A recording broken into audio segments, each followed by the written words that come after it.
12월 13일 오늘 하나님의 말씀은 사사기 16장 말씀입니다.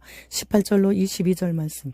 들릴라가 삼손이 진심을 다 알려주므로 사람을 보내어 블레셋 사람들의 방백들을 불러 이르되 삼손이 내게 진심을 알려주었으니 이제 한 번만 올라오라 하니 블레셋 방백들이 손에 은을 가지고 그 여인에게로 올라오니라.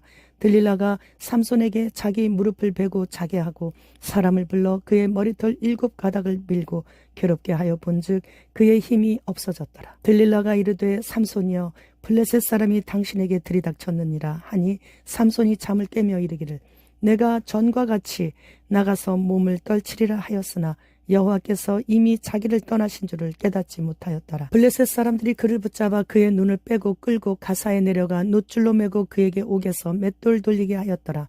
그의 머리털이 밀린 후에 다시 자라기 시작하니라. 본장은 삼손이 사랑했던 이방 여인 들릴라가 블레셋 방백들로부터 돈의 매수를 당해 삼손의 힘의 비밀을 알아내어 폭로함으로써 삼손은 여인의 미혹에 넘어가 결국 비참한 최후를 맞는다는 그런 내용이에요. 삼손은 하나님의 능력을 힘입어 블레셋 사람들을 한꺼번에 1,000명씩이나 죽였지만 여전히 여자에 대해서는 치명적인 약점을 지니고 있었습니다. 그는 유대인이 아닌 이방 여인인 블레셋의 딥나 여인에 이어 가사 출신의 창녀를 보고 정욕에 덫에 걸려 그 집에 들어갔다가 블레셋 사람들의 포로가 될 뻔했었죠. 그러나 삼손은 나름대로 여호와 신앙을 유지하고 있었고 성경에는 삼손의 행적들이 기록되어 있지 않지만 20여 년간이나 사사로서 블레셋 사람들을 두려움에 떨게 만든 업적들을 이루었습니다. 그러나 성적인 유혹에 빠져 힘의 비밀을 발설함으로 인해 비참한 최후를 맞이하게 됐습니다. 들릴라는 신전에서 봉사하는 신전 창녀였는데 그런 음탕한 여자와 불륜의 사랑을 하게 된 삼손은 나시린으로서의 규례를 어기고 하나님의 사명을 망각하는 지경에까지 이르게 되는 큰 죄를 지었습니다. 블레셋의 가사, 아스글론, 아스돗, 가드, 에그론의 5 방백들은 한 명당 1,100개의 은을 주는 조건을 걸었기에 들릴라에게는 5,500개의 은을 받게 되는 것이죠. 한 번에 목돈을 주게 되는 것이죠. 그래서 들릴라는 삼손에게 집요하게 캐물어 들릴라를 사랑했던 삼손은 3차례 거짓말로 속였지만 결국 힘의 비밀인 머리카락을 자르면 된다는 것을 알려주게 되는 것이죠. 블레셋 사람들의 추측했던 어떤 마술적인 비밀이 아니라 하나님의 영으로부터 오는 초자연적인 능력이었음을 또한 밝히 나타냈던 것입니다. 따라서 그 힘은 머리털이 아닌 여호와께 대한 삼손의 나실인으로서의 특별한 연관이 있었기에 머리털을 깎는다는 것은 곧 전기 코드를 뽑는 순간 흐르고 있던 전력이 차단됨으로 인해 가전제품이 작동하지 못하게 되는 것처럼 머리털을 깎았다는 것은 하나님께 불순종하고 그에게서 떠나는 것을 의미하였던 것입니다. 28절로 30절 말씀. 삼손이 여호와께 부르짖어 이르되 주 여호와여 구하옵나니 나를 생각하옵소서.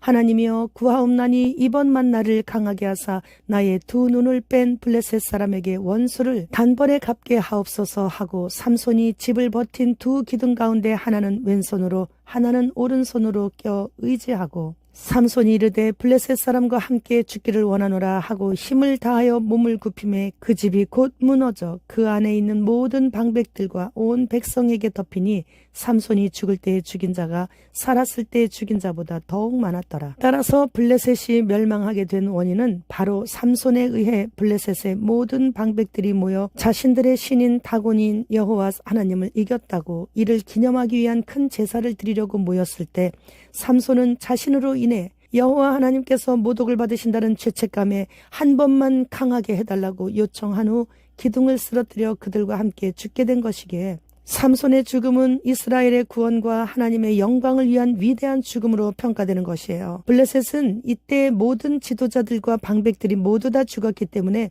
이때로부터 힘을 쓰지 못하여 다윗 왕 때에 가서 완전히 멸망을 당하게 된 것이죠. 이렇게 삼손같이 허물 많고 불완전하고 비록 큰 죄를 지었어도 회개하면 용서하시고 버리지 않으시고 본래의 지위로 회복시키사 고쳐서 끝까지 데리고 일해주시는 하나님을 우리는 예수 그리스도의 피공로 의지하여 아버지라 부르며 섬기는 영광을 누리고 있는 거예요. 따라서 우리는 지금 무엇이 부족하다고 훌쩍훌쩍하고 이런저런 일로 억울하다고 찡찡대면 안 되는 거죠. 무슨 일을 만나든지 예수님의 기쁨이 되어야 하는 거예요. 그분만을 기쁘시게 해드리는 일에만 고민해야 하고 무조건 그분께만 잘 해드려야 되는 것이죠. 곧 다시 오실 예수님께 최선을 다해 더 잘해야 되는 거예요. 가상 환경에서 가상 회의에 참석하는데 본인이 아닌 아바타가 참여하게 되는 메타버스의 해가 2024년도부터 본격적으로 시작된다고 합니다. 모든 것이 가상현실 시스템으로 소파에서 일어나지 않고도 같은 장소로 모이게 되는 것이라고 WEF는 설명했습니다. 현재 중국에서는 국회의원이 되고 싶으면 중국 메타버스 가상현실에서 실현 가능하다고 합니다. 고소득자들은 직접 회의 장소와 여행지로 가게 되고 소득이 적은 자들은 가상현실 시스템으로 들어가게 된다는 것이죠. 빌 게의 기후 고문인 켄 교수는 캠트레이를 사용하여 구름에 병원균을 넣는 방법에 대해 연구하라는 빌 게의 전화를 받았다고 폭로했습니다. 요한계시록에 빌 게와 같은 땅을 망하게 하는 자들의 비참한 최후가 낱낱이 기록되어 있어서 우리는 그들의 곧 다가올 미래를 너무나 잘 알고 있기에 그들로 인해 당하고 있는 현재의 고난에 대해 불평하지 않고 감사하며 인내할 수 있는 것이죠. 주님, 어서 오시옵소서. 마라나타.